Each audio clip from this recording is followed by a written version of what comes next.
Hello and thanks for watching Gary Teaches Maths. I'm continuing to go through the Edexcel Maths GCSE paper from June 2018, and this is paper 3. So we're on question 19, and we're given a question about two right-angled triangles. So the sides are given as x and 4 minus x on this one, and 6x plus 5 and 12x plus 31 on this one.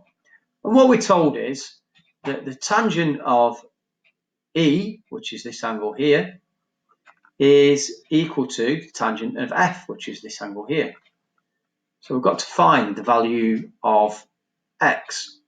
So what we need to know is, in a right angled triangle, if we're looking for the tangent of an angle, so if I said this one here, we'll call this X, tan X is always equal to, from your SOHCAHTOA, tan X is always equal to the opposite over the adjacent. So what we can do is we can just take the values that we've got for the opposite there and the adjacent there and create a fraction. So for the E one, we're told, well, tan of E is equal to the opposite, which is X, over 4x minus 1. So that's the tangent of E. And we're told that it's equal to the tangent of F. So using the same logic, we can say, well, the opposite to F is equal to 6x plus 5, and the adjacent of F is 12x plus 31. So in some ways, we've done the difficult bit in that we've created an equation which we can now attempt to solve. So the first thing we want to really do is get rid of the x's in the denominators. So if I put brackets around them, then what I can do is I can get rid of the 4x minus 1 by multiplying both sides by 4x minus 1. And what that would mean is it would disappear on the left-hand side here, and we'd end up with x on its own is equal to 6x plus 5, which I'm going to need to put a bracket round, times the 4x minus 1, all over the 12x plus 31. And I want to get rid of this 12x plus 31, and if I multiply again both sides by that, what I end up with is it disappearing on the right hand side of the equals and appearing on the left hand side multiplied by the x. So I get x times by 12x plus 31 is equal to this 6x plus 5 times 4x minus 1. And what I need to do is multiply out those brackets. So if I times the x into that, I'm going to get 12x squared plus 31x, and I'm going to get that it's equal to this bracket multiplied out. So if I multiply that out, what I'm going to get is 6x times 4x, first of all. 6x times the 4x, it's going to give me 24x squared. And I can do 6x times the minus 1, so minus 6x. Then I can do the 5 times the 4x, so 5 times 4x, and they're both positive, is going to give me plus 20x. And then finally, I've got 5 times the minus 1, it's going to give me minus 5. So what I've got is starting to look pretty much like a quadratic. I'm going to just tidy up this right hand side there first of all before I go any further.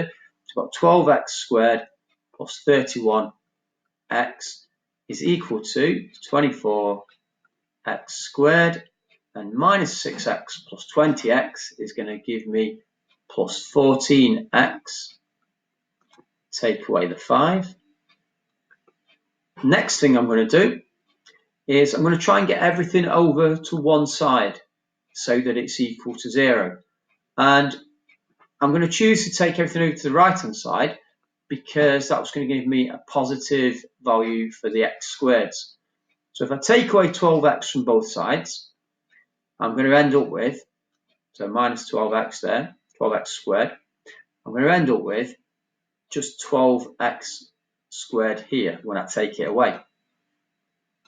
And if I also take away the 31x, I'm going to take away 31 from the 14, and I'm going to end up with minus 17x. So these have cancelled there.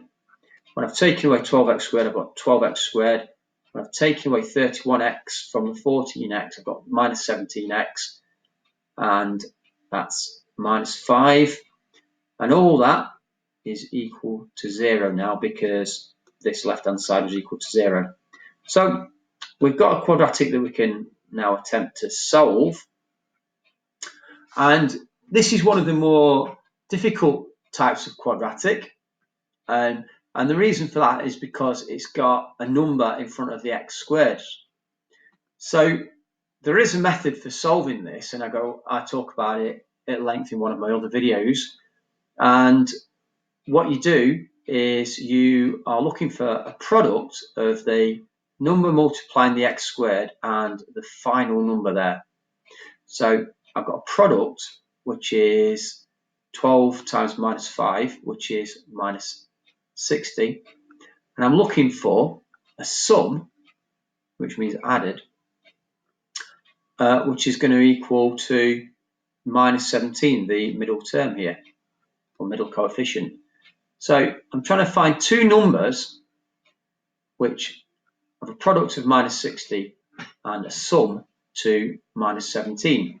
And what I'm going to do is eventually I'm going to split this middle term in the quadratic that we've got here, and it will make it easier to factorise. So two numbers which would do this would actually be minus 20 and plus 3, because we can see that minus 20 times positive 3 gives us negative 60, and also minus 20 plus 3 actually works out as minus 17. If you think about a number line, we're at minus 20 and we go up by 3, it takes us to minus 17.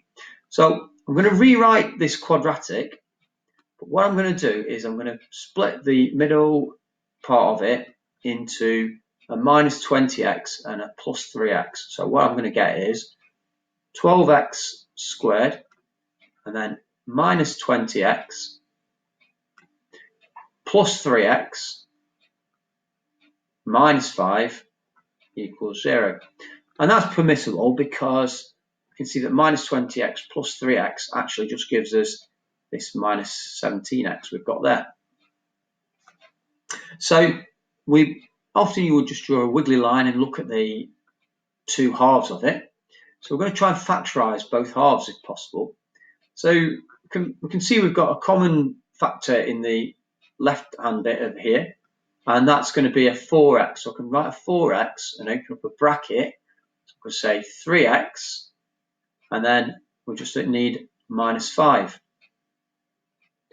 And then there's nothing that will factorise in that, but I'm just going to say plus 1 times 3x minus 5. So effectively we can't factorise it, but we can write it as 1 times itself equals 0.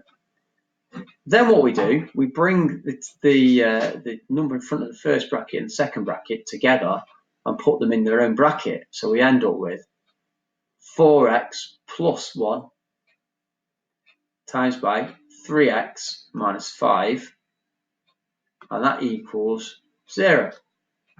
So we factorised it. So this method helps. There's a few other ways of doing it. Some are just by trial and error. This is the best sort of helpful method. It still requires a bit of mental gymnastics to do it.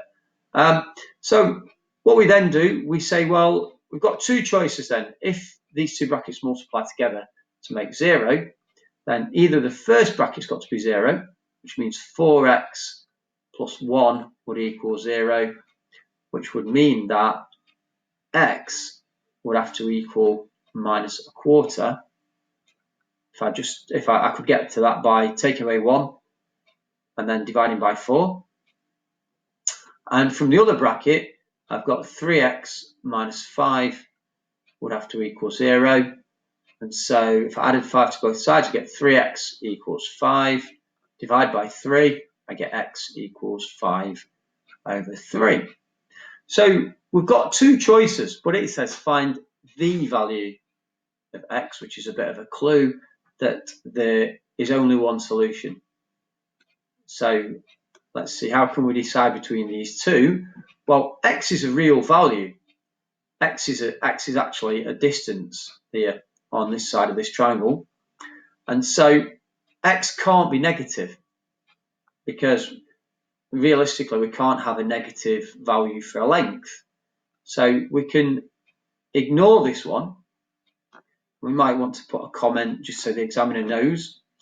So we'll just say ignore because x can't be negative.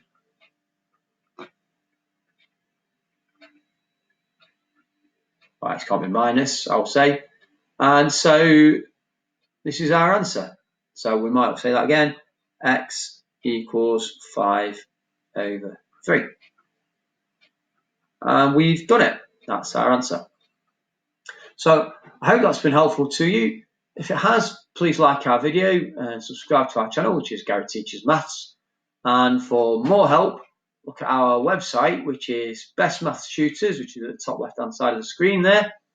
And we've got lots of videos on maths and also articles on maths. And you can actually post questions as well if you want us to do any more videos. Thanks for watching.